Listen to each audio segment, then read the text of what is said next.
係。嘅 T 恤。咁都每一件都有佢自己特別嘅意思喺裏邊嘅。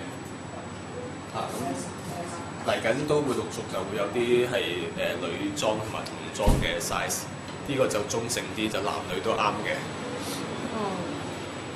譬如呢件即係second coming啦，就講到蘇翻，即係第二次翻嚟啦。呢個即係譬如呢個就雜款啦。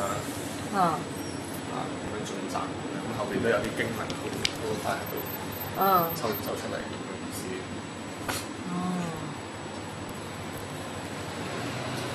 陸續都會睇呢個地題啊，呢個耶穌個名啦，即係你哋自己 design 嘅。design 喺度後邊㗎。犀利啊！我哋有老闆。